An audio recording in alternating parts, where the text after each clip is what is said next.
সুপ্রিয় দর্শক, শুরু করতে যাচ্ছি আপনার প্রিয়, আমার প্রিয়, আমাদের অনুষ্ঠান তথ্য বাতায়ন। কেমন আছেন আপনারা সবাই? নিশ্চয়ই অনেক ভালো।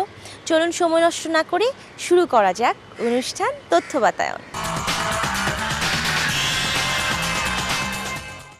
আজকের দুনিয়ায় উন্নয়নের সবচাইতে বড় অনুষঙ্গ তথ্য ও যোগাযোগ প্রযুক্তি বা আইসিটি।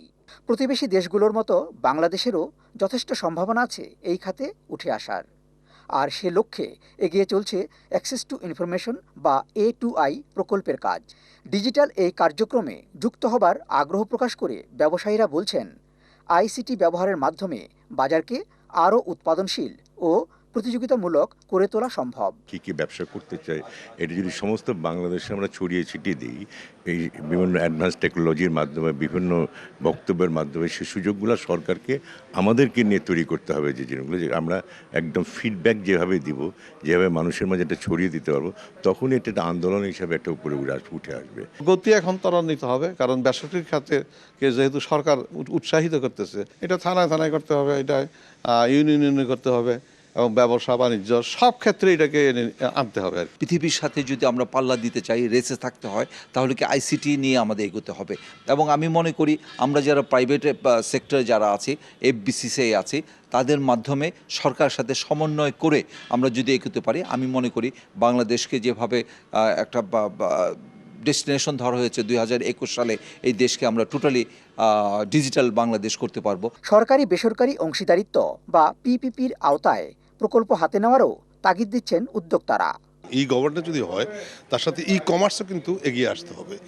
কমার্স যদি এগিয়ে না আসে, তাহলে তো আমি সেটা সুফল ভোগ করতে পারবো না, এবং গভর্নমেন্টের সেবা আমি নিতে পারবো না। সেজন্য সরকারের পাশাপাশি বেসরকারি খাতের উদ্যোক্তাদেরও তাদের প্রতিষ্ঠানগুলোকে কমার্সের আওতায় আনার জন্য তাদের উদ্যোগী হতে হবে। প্রাইভেট সেক্টরে কিছু কিছু সাবমেরিন কেবলের পরের জিনিসগুলো, পরের যেই কেবল ল্যান্ডিং হবে, সেই ল্যান্ডিং স্টেশনে অনুমোদন দিচ্ছে, আরও একটা ল্যান্ডিং স্টেশন আসছে। 2021 সাল পর্যন্ত লাগবে না। আমরা কিন্তু খুব দ্রুত এগিয়ে যাচ্ছি। আগামী 5 বছরের মধ্যে একটা বিশাল পরিবর্তনের প্রত্যাশা কিন্তু আমরা সবাই করতে পারি। সরকারের সংশ্লিষ্ট প্রকল্প পরিচালক বলছেন, মানুষের দোরগোড়ায় সেবা পৌঁছে দেওয়ার লক্ষ্য নিয়ে ডিজিটাইজেশন কার্যক্রম চলছে বাস্তবসম্মত কৌশল অবলম্বনের মধ্য দিয়ে। সার্ভিস ফোকাস অটোমেশন হবে। প্রথমে ঠিক করব যে এই অফিসে আমার কি কি সার্ভিস আছে দেয়া, তারপরে ঠিক করব কি কি সার্ভিস আমি কম্পিউটারে দিতে পারবো, তারপরে নির্ভর করে আমি কোন প্রসেসে দেয়া হয় সেটা ঠিক করব, তারপরে সেই প্রসেসটাকে আবার রিইঞ্জিনিয়ার করে সংক্ষিপ্ত করে অল্প সময়ে সহজে দেওয়া যেতে পারে, সস্তায় দেওয়া যেতে পারে, সেটা চিন্তা করে কোন হার্ডওয়্যার কেনা লাগবে, কোন সফটওয়্যার ডেভেলপ করা লাগবে, সেটা চিন্তা করে আমরা আগাচ্ছি। সমাজের সব স্তরের মানুষকে সম্পৃক্ত করে ডিজিটাল কার্যক্রম ঠিকমতো এগিয়ে নেওয়া গেলে দুর্নীতি ও হয়রানিমুক্ত হবে বিভিন্ন প্রতিষ্ঠান, নিশ্চিত হবে স্বচ্ছতা ও জবাবদিহিতা। এমনটাই মনে করেন ব্যবসায়ী মহল।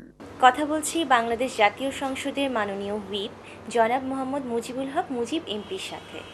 বর্তমান সরকারের নির্বাচনী অঙ্গীকার ডিজিটাল বাংলাদেশ গঠন এবং ভিশন 2021 বাস্তবায়ন, তো এই লক্ষ্যে আপনার এলাকায় কিভাবে কাজ করছেন বা আপনাদের ভবিষ্যৎ পরিকল্পনা কি? আমাদের সরকারের নির্বাচনী ইশতেহারে উল্লেখ আছে, আমরা ডিজিটাল বাংলাদেশ গড়ে তুলব। এই লক্ষ্য সামনে নিয়ে আমাদের সরকার এবং আমাদের মাননীয় প্রধানমন্ত্রী জননেত্রী শেখ হাসিনা কাজ করে যাচ্ছেন। সকল শিক্ষা প্রতিষ্ঠানে কম্পিউটার শিক্ষা দিয়ে যাচ্ছে, এটা আমাদের সরকারের আগ্রহেরই লক্ষ্য। এ সরকার যেহেতু চায় তথ্য প্রযুক্তির যুগে কম্পিউটার শিক্ষা দেওয়া হোক, শুধু ঢাকায় নয়, চট্টগ্রামে নয়, সমগ্র বাংলা গ্রামে গ্রামে যত শিক্ষা প্রতিষ্ঠান আছে, সকল শিক্ষা প্রতিষ্ঠানে কম্পিউটার শিক্ষা দেওয়া হচ্ছে। এই তথ্য প্রযুক্তির যুগে আমরা প্রতিটি ইউনিয়ন পরিষদে তথ্য সেবা কেন্দ্র স্থাপন করেছি। এই সেবা কেন্দ্রের মাধ্যমে, ইন্টারনেটের মাধ্যমে জনগণকে আমরা অনেক কিছু দিয়েছি। জনগণ ইন্টারনেটের মাধ্যমে এই তথ্য প্রযুক্তির যুগে তথ্য সেবা থেকে তারা অনেক কিছু পাচ্ছে। কৃষকদের প্রতি আমাদের নেত্রী, আমাদের সরকার অত্যন্ত আন্তরিক। এই কৃষকদের আমরা সার, বীজ, কীটনাশক, ওষুধ যাতে কৃষকরা স্বল্প মূল্যে পায় তার ব্যবস্থা আমরা করেছি। তারপর কৃষকদের জন্য আমরা অনেক উপকার করে যাচ্ছি, যাতে ফলন যাতে বৃদ্ধি পায়, পানির ব্যবস্থা করা হচ্ছে। কৃষকরা শুকনো মৌসুমে যাতে কৃষিক্ষেত্রে তাদের ফসল বৃদ্ধি করার জন্য, তার পানির ব্যবস্থা করার জন্য ডিপ টিউবওয়েলের মাধ্যমে সমগ্র দেশে ইরিগেশনের মাধ্যমে, যেখানে বিডিসি ছিল আগে বন্ধ, সেই বিডিসিকে চালু করে সমগ্র দেশে কৃষকদের উন্নয়নের জন্য আমাদের সরকার কাজ করে যাচ্ছে। আমাদের জননেত্রী শেখ হাসিনার স্বপ্ন, তার নিজস্ব উদ্যোগে একটি প্রজেক্ট সারা বাংলাদেশে চালু করা হয়েছে। এই প্রকল্পটির নাম একটি বাড়ি একটি খামার। একটি বাড়ি একটি খামার এই প্রকল্পের মূল লক্ষ্য, যাতে দরিদ্র মানুষ এই প্রকল্পের মাধ্যমে কিছু সেবা পায়। এই প্রকল্পের মাধ্যমে আমরা গবাদি পশু, গরু, ছাগল এবং মাছ, মৎস্য চাষের ব্যবস্থা করা এবং টিন, সিট এবং নগদ অর্থ দিয়ে একটি বাড়ি একটি খামার এই প্রকল্পের মাধ্যমে সাধারণ মানুষের, গরিব মানুষের আমরা সেবা দিয়ে যাচ্ছি। জননেত্রী শেখ হাসিনা যে ভিশন 2021, যেখানে বাংলাদেশ একটা মধ্যম আয়ের দেশ হিসাবে পৃথিবীতে প্রতিষ্ঠিত হবে, সেই লক্ষ্যে বর্তমান সরকার, জননেত্রী শেখ হাসিনার সরকার ডিজিটালায়নের যে পদক্ষেপ, স্কুল, কলেজ, মাদ্রাসা প্রতিটি ক্ষেত্রে আজকে দেখতে পাই digital Bangladesh, digital computerised Bangladesh হয়ে যাচ্ছে। সেটা একমাত্রই আমি বিশ্বাস করি জননেত্রী শেখ হাসিনার নেতৃত্বে আজকে একটা শক্তিশালী দেশ হিসেবে বাংলাদেশ বিশ্বের দরবারে প্রতিষ্ঠিত হতে যাচ্ছে। জননেত্রী শেখ হাসিনা সরকারে আসার পরপরই যেটা লক্ষ্য করা যায়, এটা কৃষি বান্ধব সরকার বলে মনে হয়। জননেত্রী শেখ হাসিনা যখনই ক্ষমতায় এসেছেন, কৃষক তখনই সুখে শান্তিতে বাস করেছেন। তার একটা জ্বলন্ত উদাহরণ, ক্ষমতায় আসার পরপরই বিগত সরকারের আমলে যে খাদ্যের মূল্য বৃদ্ধি ছিল, ওনারা আসার সাথে সাথেই ভর্তুকি দিয়ে, কৃষকদের ভর্তুকি দিয়ে সেই খাদ্যের মূল্য অনেক কমিয়ে এনেছিলেন। কথা বলছি মাননীয় প্রধানমন্ত্রী সহকারী প্রেস সচিব জনাব আসিফ কবিরের সাথে। বর্তমান যুগ তথ্যের যুগ। এই তথ্য প্রযুক্তির উন্নয়নে মাননীয় প্রধানমন্ত্রী বিভিন্ন কর্মসূচি গ্রহণ করে বাস্তবায়ন করে চলেছেন। তো আপনারা প্রিন্ট এবং ইলেকট্রনিক মিডিয়াকে কতটুকু সহযোগিতা করছেন? আমাদের মূল কাজটা হচ্ছে যে মাননীয় প্রধানমন্ত্রীর মর্যাদা সমুন্নত রাখার পাশাপাশি যে তার প্রোগ্রামগুলোর সর্বোচ্চ কভারেজ, এবং এইটা নিশ্চিত করার জন্যই আমরা কাজ করে থাকি। এবং এইটা নিশ্চিত করার ক্ষেত্রে তথ্য প্রযুক্তির প্রাপ্যতা অনুসারে সর্বোচ্চ ব্যবহার করতে আমরা চেষ্টা করছি। তো তথ্য প্রযুক্তির সহায়তা নিয়ে আমরা যে কাজগুলো নিশ্চিত করছি, তার মধ্যে যে মাননীয় প্রধানমন্ত্রীর সংবাদ এবং ছবির দ্রুততম প্রাপ্যতা সেটা নিশ্চিত করা, পাশাপাশি মাননীয় প্রধানমন্ত্রী বিভিন্ন অনুষ্ঠানে যে বক্তব্য রেখে থাকেন, তো সেই বক্তব্য দানের পরে ওয়েবসাইটে দিয়ে দেওয়া, যাতে যে কেউই ওয়েবসাইট থেকে এই বক্তব্যগুলো নিতে বা সংরক্ষণ করতে পারে, সংগ্রহে নিতে পারে, সেটি আমরা নিশ্চিত করে থাকি। পাশাপাশি মাননীয় প্রধানমন্ত্রীর প্রোগ্রামগুলো অনুষ্ঠানের গুরুত্ব বুঝে সরাসরি প্রচার করার সুযোগ সৃষ্টি হয়েছে তথ্য প্রযুক্তির কল্যাণের জন্যই। তার পাশাপাশি আমরা আরও যেটা চিন্তা করছি যে মাননীয় প্রধানমন্ত্রীর যে ছবিগুলো, যে ছবিতে প্রধানমন্ত্রীর সাথে অন্যরাও অংশ নেন, তো সেটার অভিগম্যতা বা প্রাপ্যতা নিশ্চিত করার জন্য আমরা আগামীতে এই ছবিগুলো ওয়েবসাইটে দিয়ে দেব, যাতে যার যে ছবি সংগ্রহে রাখা প্রয়োজন তারাও সংগ্রহ করে নিতে পারে। বর্তমান সরকারের নির্বাচনী অঙ্গীকার ডিজিটাল বাংলাদেশ গড়া। তো এই ডিজিটাল বাংলাদেশ গঠনে বাংলাদেশ কম্পিউটার কাউন্সিল কীরকম ভূমিকা রাখছে, বা আপনারা আইটি খাতে কিভাবে কাজ করছেন? ডিজিটাল বাংলাদেশ যে ঘোষণা, তার সঙ্গে একটি নীতির সম্পর্ক আছে, সেটা হলো আইসিটি নীতিমালা 2009। এই নীতিমালাতে আমাদের লক্ষ্য, উদ্দেশ্য এবং অ্যাকশন প্ল্যান দেওয়া আছে, এবং সেই অ্যাকশন প্ল্যান অনুযায়ী বাংলাদেশ কম্পিউটার কাউন্সিল কাজ করে যাচ্ছে। মূলত যে কাজটি আমরা করছি সেটা হলো আমাদের ডিজিটাল বাংলাদেশ গঠনের যে প্রথম বিষয়, সেটা হলো জনসম্পদ তৈরি করা, আইসিটিতে মানব সম্পদ উন্নয়ন, তার জন্য ব্যাপকভাবে প্রশিক্ষণ দেওয়া হচ্ছে।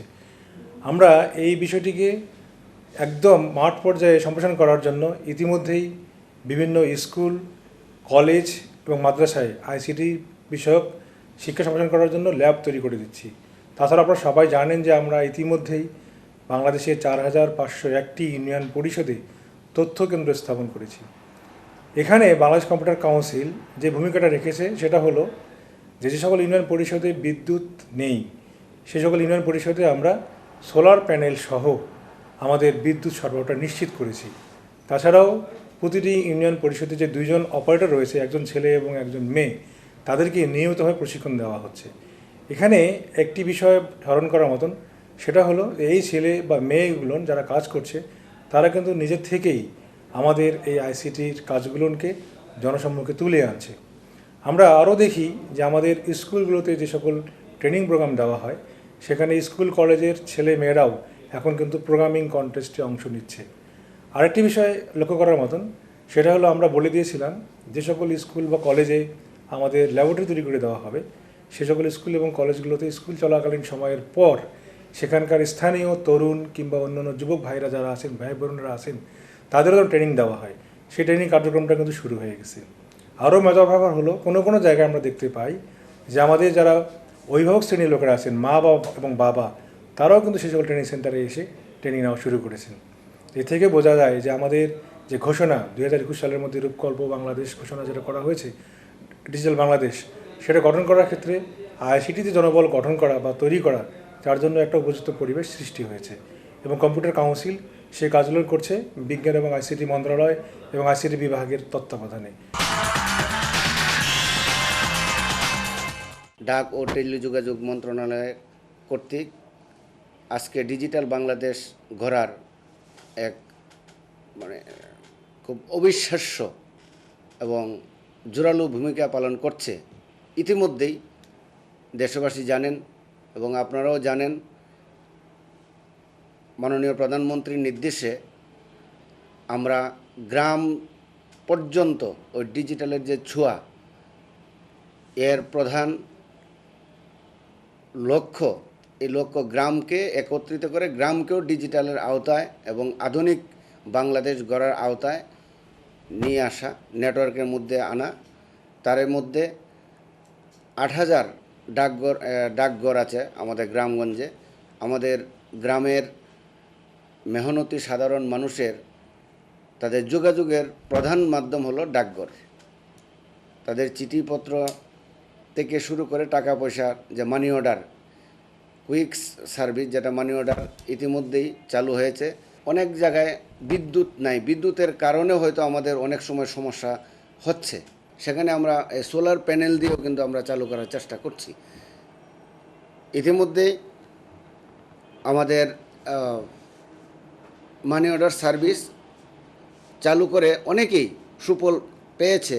আশা করছি আগামীতে ওই 8000 ডাকঘরে যদি আমরা এই মানি অর্ডারটি চালু করতে পারি, তাহলে ডিজিটাল বাংলাদেশের যে ছোঁয়া সেই গ্রামের ভাই এবং বোনরা অবশ্যই পাবে।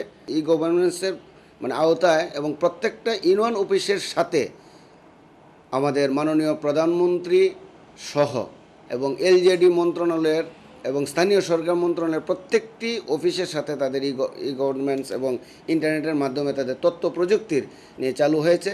তথ্য প্রযুক্তির যে সেবা আমাদের ইউনিয়ন পর্যন্ত আমরা অপটিক্যাল ফাইবারের কানেকশন দিচ্ছি। ইতিমধ্যে 1000 ইউনিয়নকে পাইলট প্রজেক্ট হিসাবে আমরা নিয়েছি। নদীমাতৃক দেশ বাংলাদেশে যোগাযোগের অন্যতম পথ হচ্ছে নৌপথ। আর এই নৌপথের উন্নয়নে বিআইডব্লিউটিএ বিভিন্ন কর্মসূচি গ্রহণ করে বাস্তবায়ন করে চলেছেন। এখন আমরা কথা বলছি বিআইডব্লিউটিএ চেয়ারম্যান মোহাম্মদ আব্দুল মালিক মিয়ার সাথে। তথ্য প্রযুক্তির ব্যবহারের ফলে বিআইডব্লিউটি এর মাধ্যমে জনগণ কী কী সুফল পাচ্ছে এবং আপনাদের ভবিষ্যৎ পরিকল্পনা কী? নৌ পরিবহন মন্ত্রণালয়ের একটি গুরুত্বপূর্ণ প্রতিষ্ঠান এই বিআইডব্লিউটিএ। বিআইডব্লিউটিএ তার সামগ্রিক কর্মকাণ্ড কি কি কাজ করে, কি তার দায়িত্ব, এগুলোই সর্বপ্রথমে তারা মানুষকে জানাবার জন্য, জাতিকে জানাবার জন্য একটা ওয়েবসাইটের মাধ্যমে